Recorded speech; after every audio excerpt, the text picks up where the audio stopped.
अस्सलामु अलैकुम वरहमतुल्लाहि वबरकातुहू। उम्मीद है कि आप लोग खैरियत से होंगे। तो आज हम लोग बिहार बोर्ड 10th क्लास के उर्दू का चैप्टर नंबर 2 पढ़ेंगे। जो चैप्टर है यहाँ पर भाभी जान। जैसा कि मैंने आप लोगों को पहला चैप्टर पढ़ाया था हमदे खुदाए अज़्ज़ो वजल, और यहाँ पे दूसरा चैप्टर भाभी जान। इसका नाम सुन के आप लोगों को लगता होगा भाभी जान, लेकिन ये एक ऐसा चैप्टर है कि इसके अंदर जो कहानी है इतनी बेहतरीन है, इतनी खूबसूरत कहानी है। अगर आपके पास वक्त मिले तो दरख्शा किताब की दूसरी चैप्टर जो भाभी जान है, इस कहानी को आप लोग जरूर पढ़ेंगे। खास तौर पे ये कहानी लड़कियों के लिए बहुत नसीहत है, ठीक है। तो आज हम लोग पढ़ते हैं दूसरा चैप्टर भाभी जान। तो यहाँ पर हम लोग देख लेते हैं दूसरा चैप्टर भाभी जान जो है, ये आप लोग का चैप्टर का नाम है दूसरे चैप्टर का भाभी जान, और इसके मुसन्निफ जो है वो सुहैल अजीम आबादी साहब है। तो मैंने आप लोग को मुसन्निफ के बारे में बताया था। मुसन्निफ कहते हैं इंग्लिश में राइटर को और हिंदी में लेखक को कहते हैं। तो भाभी जान के जो मुसन्निफ जो वो कौन है, सुहैल अजीम आबादी है। अब यहाँ पर क्या है कि सुहैल अजीम आबादी का असल नाम क्या था। तो सुहैल अजीम आबादी का असल नाम यानी रियल नाम क्या था, सैयद मुजीबुर रहमान नाम था, ठीक है। सुहैल अजीम आबादी का असल नाम क्या था, सैयद मुजीबुर रहमान। तखल्लुस, मैंने आप लोगों को बताया था तखल्लुस किसे कहते हैं। जब कोई भी शायर अपने शायरी के आखिरी में अपने नाम का इस्तेमाल करता है तो उसी को तखल्लुस कहते हैं। जैसे कि जनाब शबनम कुमारी साहब ने अपने शायरी के आखिरी में शबनम इस्तेमाल किया था, तो उनके लिए तखल्लुस क्या है, शबनम। और सुहैल अजीम आबादी तखल्लुस इस्तेमाल करते हैं सुहैल, ठीक है।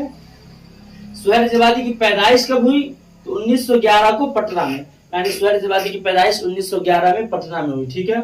उसके बाद सुहैल अजीम आबादी का ताल्लुक किस खानदान से था, बोला जा रहा है सुहैल का ताल्लुक जमींदाराना खानदान से था। यानी सुहैल अजीम आबादी के जो खानदान वाले थे ये जमींदार लोग थे, तो इनका ताल्लुक कहाँ से था, जमींदाराना खानदान से था। 1 साल की उम्र में वालिदा का इंतकाल हो गया। यानी सुहैल अजीम आबादी सिर्फ 1 साल के थे तो इनकी वालिदा का इंतकाल हो गया। आज के जमाने में लोग सोचते हैं कि, और हकीकत में कितने लोग इसके माँ बाप जिंदा नहीं है, किसी के बचपन में माँ बाप गुजर गए, तो लोग सोचते हैं कि हम कुछ नहीं अपनी जिंदगी में कर सकते। लेकिन ये हम लोग सीख भी ले सकते हैं सुहैल अजीम आबादी से कि इनकी वालिदा का सिर्फ 1 साल की उम्र में इंतकाल हो गया, लेकिन इन्होंने अपनी जिंदगी में बहुत कुछ किया। तो 1 साल की उम्र में सुहैल अजीम आबादी की वालिदा का इंतकाल हो गया। परवरिश और इब्तिदाई तालीम और तरबियत एक मुअल्लिम के सरपरस्ती में नानिहाल में हुई। यानी इनकी बचपन में जो परवरिश जो भी हुई कहाँ हुई, वो नानिहाल में एक मुअल्लिम की सरपरस्ती में हुई। इब्तिदा शायरी से की, लेकिन आगे चलकर अफसाना निगारी की तरफ माइल हुए, फिर पीछे मुड़कर नहीं देखा। इब्तिदा की मीनिंग शुरुआत के आते हैं, यानी शुरू में सुहैल अजीम आबादी ने शायरी की, लेकिन आगे चल के इन्हें अफसाना की मीनिंग आते कहानी, लेकिन आगे चल के इन्होंने कहानी लिखने का इन्हें शौक पैदा हुआ। इतना शौक पैदा हुआ कि इन्होंने जब कहानी लिखना शुरू की तो फिर पीछे मुड़कर कभी इन्होंने देखा नहीं, खूब कहानी लिखे, अफसाने लिखे।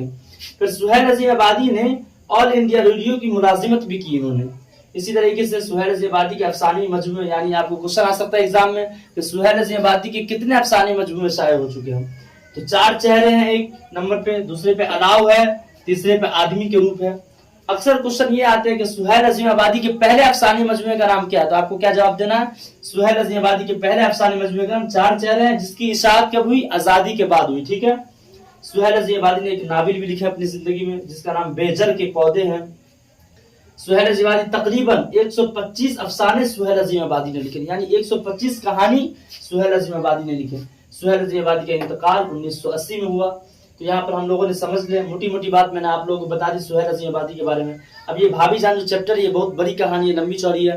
मैं आपको इसमें से मोटी मोटी बात जो समझने की चीजें मैं आप लोगों को बता देता हूँ। इसके बाद फिर हम लोग अगले चैप्टर में क्वेश्चन आंसर देखेंगे, ठीक है। तो जैसा कि इस कहानी में ये बताया गया कि भाभी जान एक चैप्टर है, तो जाहिर सी बात है जब ये चैप्टर है तो इसके अंदर कोई ना कोई तो मेन किरदार होगा। इस कहानी की जो सबसे मेन किरदार जो थी वो रुकैया भाभी, यानी मरकजी किरदार। तो मैंने आप लोग को पहले बता देता हूँ कि इस कहानी में जो मोटी मोटी बात जो है ये है कि इस कहानी में रुकैया भाभी एक ऐसी नई खातून होती है जो हर दिन वो सुबह उठती है और अपने जो उनके पास एक बेटा होता है, उनके पास एक बेटी होती है, इसका नाम रेहाना होता है। तो अपनी बेटी रेहाना को स्कूल जाने के लिए तैयार करती है, लोगों की मदद करती है, गरीब लोगों की मदद करती है, ट्यूशन पढ़ाती है। और इनके शौहर को सियासत का बहुत शौक होता है, इसकी वजह से बार बार जेल जाना पड़ता है, यानी एक मुकदमे से छूट कर नहीं आते कि दूसरे मुकदमे में नहीं फिर से जेल जाना पड़ जाता था। इतनी परेशानी मुसीबत होने के बावजूद भी रुकैया भाभी कभी भी ऐसा नहीं लगता था कि ये परेशान है अपनी जिंदगी में, ऐसा लगता था कुछ हुआ ही नहीं। इसके एक देवर होते हैं जिसका नाम अख्तर होता है, जो शायरी करते हैं अपनी जिंदगी में। एक लड़की शिम्मी, यानी कि एक गरीब लड़की होती है शिम्मी नाम की, जिसको भाभी पैसे के जरिए से, कोचिंग वगैरह के जरिए से पैसे देकर पढ़ाती थी या मदद करती थी। तो एक मरतबा इसी तरीके से इस कहानी में बताया गया कि शिम्मी नाम की जो लड़की होती है वो एक मरतबा आती है भाभी के पास और थोड़ा सा उदास रहती है। तो भाभी पूछती है क्या बात है शिमी बताओ, तो ये बताती नहीं है। तो भाभी उसको बहुत ज़बरदस्ती करती है, डांटती है, डबाटती है। फिर बताती है कि भाई एमए के उसके भाई की एमए की फीस अदा करनी होती है उसको, उसके भाई को एमए की फीस अदा करनी होती है, लेकिन वो बताना नहीं चाहती है। भाभी ज़बरदस्ती पूछती है, फिर वो रोकर बताती है कि भाभी एमए की फीस अदा करनी थी, लेकिन मैं आपको कैसे बताऊं, आप तो मेरे लिए इतना मदद कर ही रहे हैं। तो भाभी ने अपना जो अलमारी वगैरह हो तो उसको खोला और सोने की चूड़ी थी उनके पास, भाभी के पास तो ला के दिया, शिमी को दी। अब बोली कि जाओ इसको बेचकर तो अपने भाई की एमए की फीस अदा कर देना। और वो कौन चूड़ी होती है जो 2 दिन पहले भाभी अपनी बेटी रेहाना के लिए बनाई होती है। लेकिन और वो चाहती तो आज के ज़माने के एतबार से चाहती तो बोलती कि क्या मैं किसी की मदद करूँ, अपने पास तो अभी बेटी है। लेकिन फिर भी वो अपना बाद में सोचकर अपनी बेटी का पहले इस लड़की की मदद करती है। अख्तर की एक मंगेतर होती है जमीला, जिससे अख्तर मोहब्बत करता है, जिससे उसकी शादी होने वाली रहती है। यही मेन कहानी है इस कहानी की। यानी सबसे इस कहानी का मेन निचोड़ यही है कि रुकैया भाभी कैसी खातून होती है इस कहानी में, जिसमें इन्हें इतनी मुशक्क़त, इतनी परेशानी होने के बावजूद भी कभी ऐसा महसूस नहीं कराती कि मेरे इतनी परेशानी है। लेकिन फिर भी कभी अपनी ज़िंदगी में उदास हो जाती थी जब उन्हें पता चलता था कि मेरे शौहर जेल से अभी तक नहीं छूटे हैं, मुकदमे में फिर से उन्हें जेल जाना पड़ गया। सियासत का शौक होता है, इसके चक्कर में इन्हें बार बार इनके शौहर को जेल जाना पड़ता। तो ये देवर जो रहता है अख्तर, ये आता है अपनी भाभी के यहाँ 4-5 दिनों के लिए। तो ये बहुत सीख मिलता है कि भाभी इतनी परेशानी और मुसीबत के बावजूद भी अपनी ज़िंदगी में कभी झुकना नहीं सीखी। और जब इनको दिन नहीं लगता था, कुछ अच्छा नहीं लगता था, तो दिल बहलाने के लिए इन्होंने ट्यूशन पढ़ाना और स्वेटर बुनने का काम भी इन्होंने अपनी ज़िंदगी में कर लिया था।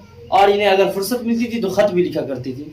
ये इस कहानी की मेन किरदार है। तो मैं एक बार फिर से आप लोग को बता देता हूँ कि आपके चैप्टर का नाम जो भाभी जान है, ये कहानी है, अफसाना की मेन कहानी के आते हैं।